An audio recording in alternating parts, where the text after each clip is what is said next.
Hi, I'm Gwen from Louisiana. Please like and subscribe. I was born to one of the wealthiest families in New Orleans. My dad was a successful businessman and my mother was a pastry chef. But she stopped working when I was born to raise me. My parents threw fancy parties every weekend, and Mom wore the most beautiful dresses. Whenever they went out, people would stop to tell them what a gorgeous couple they were. I, on the other hand, was nothing like my parents. My hair was a mess, and I always had mud and grass stains on my clothes from chasing squirrels and playing in the dirt. On more than a few occasions, people mistook me for a boy, and the kids in school thought I was strange. You want to meet my friend? His name is Charlie. Ew, yuck! You're such a creep.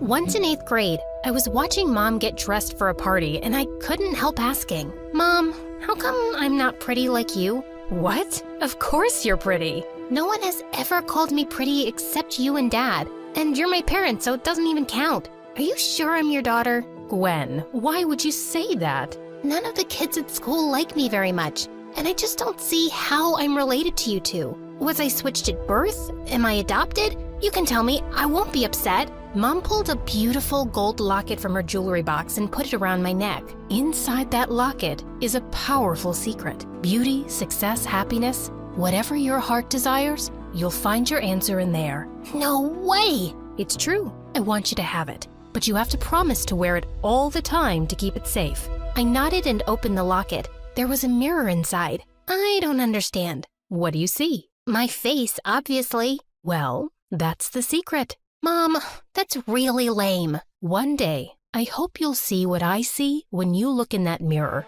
When I was in 10th grade, things took an awful turn. Mom got really sick and went into a coma, and Dad and I were devastated. Over time, Dad started making bad business decisions and lost most of our money. We moved into a tiny apartment, but Dad was still struggling to make ends meet. Most days, he was too sad to even get out of bed. One day, Dad forgot to make dinner, and as I looked around for some snacks, I found Mom's old recipe book in a drawer. I picked a recipe and made the most delicious meal ever. What's that smell? It's wonderful. Dad and I ate together, and he smiled for the first time in months. After that, I started cooking dinner regularly, and it made me feel closer to Mom. A few weeks later, someone pounded on our door one evening. It was our landlord demanding rent. Please, I just need more time. This is the last extension. If you fail to pay next month, I'll throw you out. I really wished I could do something to help. Suddenly, I remembered Mom's words and opened my locket. Beauty, success, happiness, whatever your heart desires, you'll find the answer in there. I thought of all the recipes I'd been making recently from Mom's book and had an idea. I printed out a menu and went door to door in our apartment building with copies and tasting samples. And to my surprise, orders started pouring in the next day. Soon, I had to make so many lunch and dinner boxes to deliver that Dad started helping me. We were able to make our rent, and over a few months, we were supplying food to other apartment buildings too. We needed more space for our operations, so we soon moved into a small house. At the start of summer vacation, I was busy packing meals one day when I saw a moving truck pull up to the house next door, and a pretty girl my age stepped out of it. I thought I'd welcome her, so the next day I went over with a pie. But just as I was about to ring the doorbell, I heard people yelling inside and then a loud smash. I quickly turned to leave, and a few steps later, I tripped over someone's leg and fell over with my face in the pie. That was hilarious, and I really thought I wouldn't be able to laugh today. Why did you trip me up? Why were you snooping around my house? I just came to say hi, like a nice neighbor. I even baked you a pecan pie. Pecan? That's my favorite. Is there some part of the pie that didn't touch your face? Maybe this corner? That looks okay. I sat down beside the girl as she ate. Her name was Emily, and she told me the people screaming inside were her parents. I can't stand when they fight, which is all the time. They're so busy hating each other, they don't even notice me anymore. What are your parents like? Do they get along? Suddenly, I felt a lump in my throat, and I just couldn't bring myself to talk about Mom. Yeah, my parents are like best friends. They're perfect together. But it's just me and my dad right now. Mom's out of town for a few months. Emily and I quickly became friends, and we spent the whole summer together, watching movies, riding our bikes, and baking cookies in the kitchen. When high school started, I was glad that I had a friend for a change. But the very first day, I saw some cheerleaders talking to Emily by the lockers, and then she came skipping to me.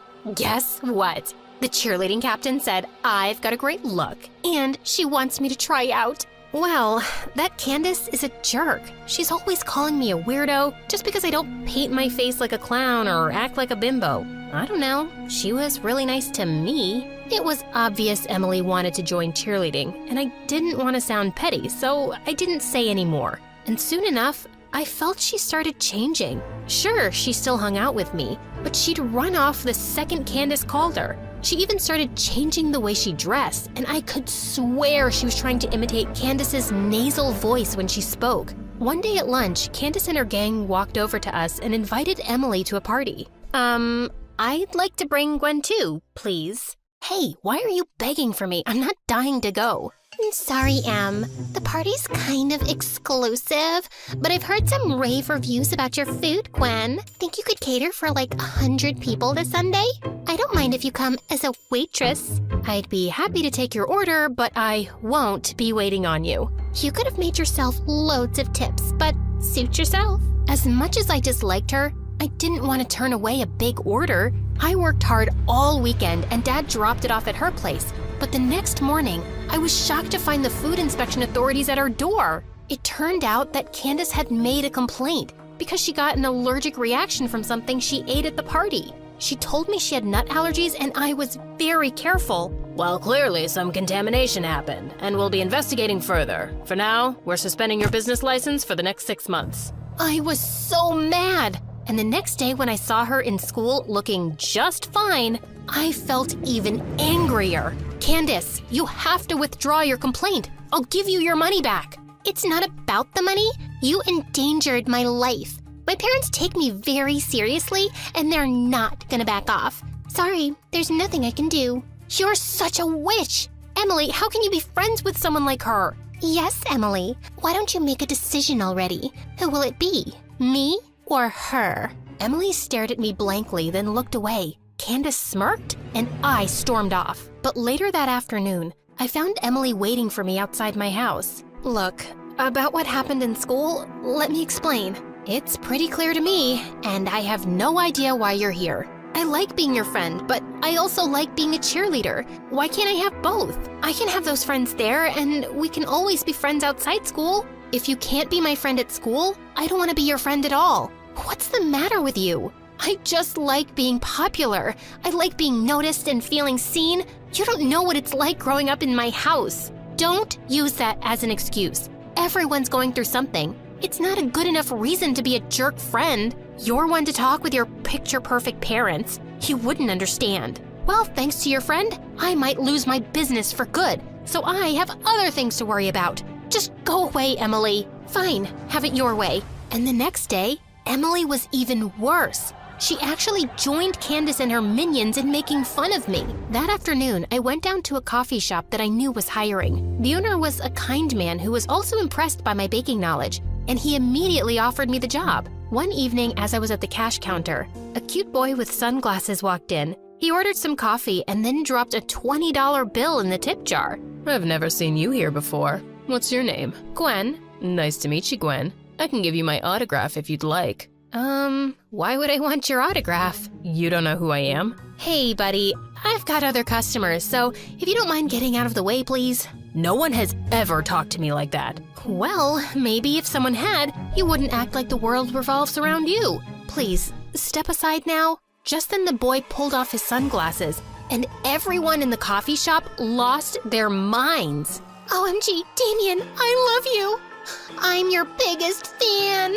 Suddenly, a crowd of people rushed towards the boy. Then 2 huge bodyguards appeared out of nowhere and ushered him out the door. That night, I looked Damien up online and discovered that he was a pretty big movie star. I felt like an idiot. The next day, my boss called me in for a special shift at the coffee shop, and I found out that Damien had booked the place for a networking event and was inviting some big celebrities. I want you to make your mom's signature pastries that you had me try one day. I was only too happy to, and the guests couldn't stop raving about them. My boss introduced me as the baker, and I caught Damien smiling at me warmly. It kind of made my toes tingle. After the party was over, Damien asked me if he could drop me home. I think we got off on the wrong foot. I'm Damien. It's a pleasure to meet you. Damien and I talked and laughed the whole way home. This was really fun. I feel like you really see me. Of course I see you. I'm looking at you right now. Wait, I hope you're not telling me you're a ghost.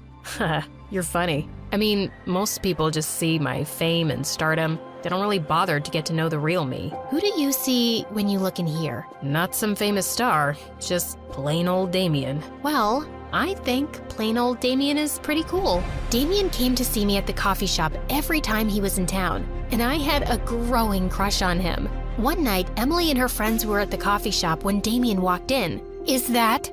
No way! Damien came up to me, ordered his usual, and then took a seat to wait for me to get off work. And suddenly, Emily and Candace were waving me over like lunatics. How can I help you? Introduce us to Damien. Come on, give him my number. You can do that for an old friend, right? I'm afraid I can't. I know Damien won't be interested in you.